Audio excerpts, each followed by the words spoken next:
ராம் ராம். வாழ்க வளமுடன். Voice of காஞ்சி நேயர் அனைவருக்கும் இனிய மாலை வணக்கம்.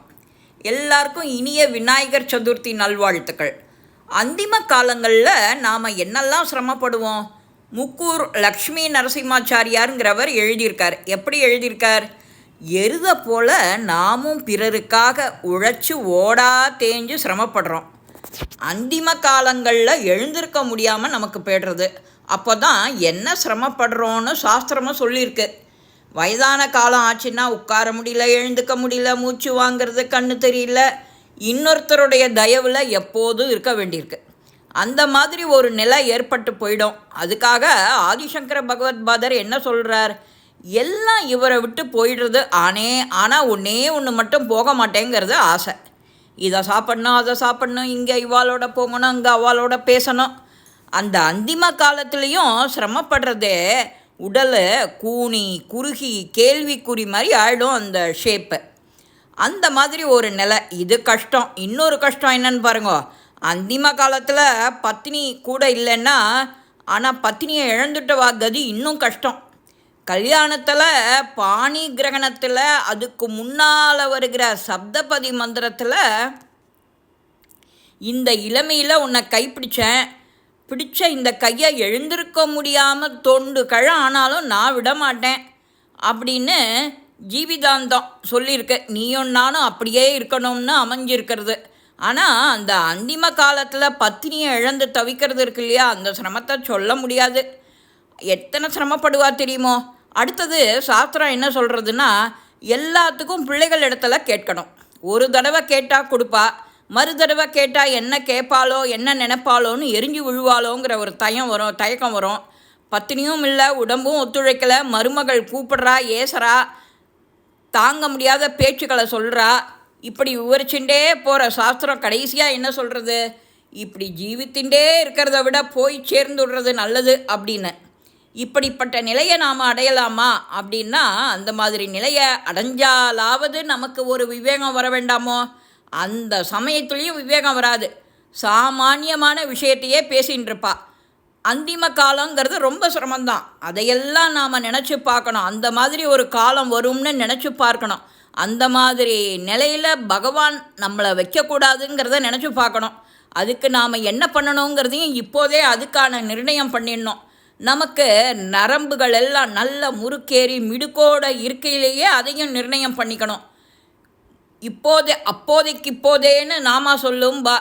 எல்லாம் போன பின்னாடி என்ன பண்ணுறது? ஒன்றும் பண்ண முடியாது. அப்போதே சொல்லி வைக்கணும்னு பிறருக்கே உழைச்சி அப்படிங்கிறதுல இன்னொரு அர்த்தமும் இருக்குது. பிறர் அப்படிங்கன்னா என்ன? பந்து மித்திரர்களை போல தான் அல்லாத அந்த சரீரத்தை தான் குறிக்கும். சரீரம் நாம் இல்லையே, ஆத்மா தானே நாம். சரீரம் வெறும் உபகரணம்தான். நாம் உயர்ந்து மேலே போய் உத்தம கதியை அடையிறதுக்கு இந்த மாதிரி கர்ண கலேபரங்களெல்லாம் நாம் எல்லாத்தையும் அனுபவிக்க வேண்டியிருக்கு. இதுக்கு தான் பரமாத்மா நமக்கு கொடுத்துருக்கான். இதை போய் நாம் சாஸ்வதம்னு நினைக்கலாமோ? மாமிசச்சாலும் இரத்தத்தாலும் கடையப்பட்ட சுவர் இது. இது நிற்பதற்கு உள்ளுக்குள்ள ஸ்தம்பம் மாதிரி எலும்புக்கூடு, அதுக்கு மேலே கூரை மாதிரி ரோமம், அதுக்கப்புறம் வாஸ்து சாஸ்திர ரீதியாக நவத்வாரம். இப்படி தான் பெரியாழ்வார் இந்த உடலை ஒரு பெரிய பட்டினம்னு சொல்கிறார். இந்த நகரத்துக்கு 9 வாசல் அப்படின்னு பரமாத்மாவும் நிர்ணயம் பண்ணியிருக்கான். இந்த வீட்டை நமக்கு கட்டி கொடுத்து க்ஷேத்ரஜன் அப்படின்னு சொல்லக்கூடிய ஆத்மாவை கொண்டு வந்து இந்த வீட்டில் உட்கார வச்சுருக்கான். கிரகப்பிரவேசம் சுபமுகூர்த்தம் எல்லாம் வந்து உக்காந்ததும் இது ஒரு தடவை உடலை பார்த்து இதுதான் சாஸ்வதம், இதுதான் நம்மளை ரட்சிக்க போகிறதுன்னு அந்த சரீரத்துக்காக உழைக்கிறது. ஒரு நாள் ஒன்றொன்னா குறைய ஆரம்பித்த உடனே சரீரத்தில் ஒன்றொன்று சொன்ன வார்த்தையை கேட்காம வேறு திக்கில் போகிறது இல்லையா. நம்மளுடைய தலைமுடியே கூட நம்மளை சொல்கிறத கேட்க மாட்டேங்கிறது, நிறச்சி போய்டுறது, கொட்டுறது, தலை வழுக்கையாயிடுறது, மொட்டையாயிடுறது. அதுவே அப்படின்னா இது நமக்கு சாஸ்வதம் இல்லைன்னு தெரிஞ்சுக்கணும். அப்போது இறைவன் அடைஞ்சேன்னு கீழே விழலாம். பகவானுடைய காருண்யத்தை பாருங்கோ. நன்னா இருக்கும்போது வரல, எல்லாம் போன பின்னாடி தான் உன்னிடத்துல வரேன்னு வரா.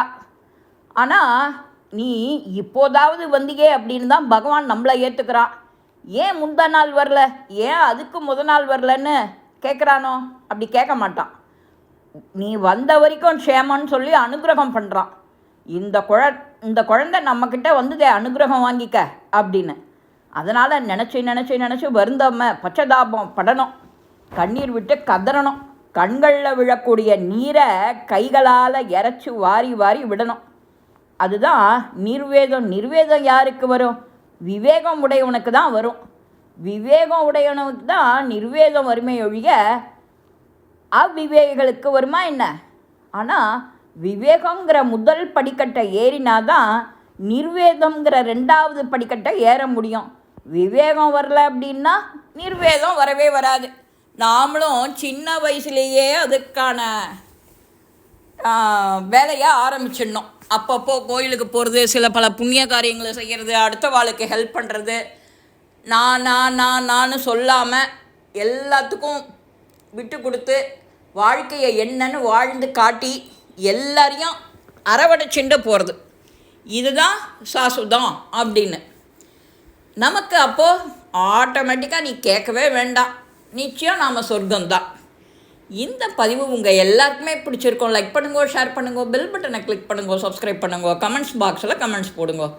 எல்லா ராத்துலேயும் விநாயகர் சதுர்த்தியை அமோகமாக கொண்டாடி ஓம் கம் கணபதையே நமஹ இதை எவ்வளவு சொல்ல முடியுமோ குடும்பத்தோடு சேர்ந்து எல்லாரும் சொன்னால் 1008 ஆயிடும் கவுண்ட்.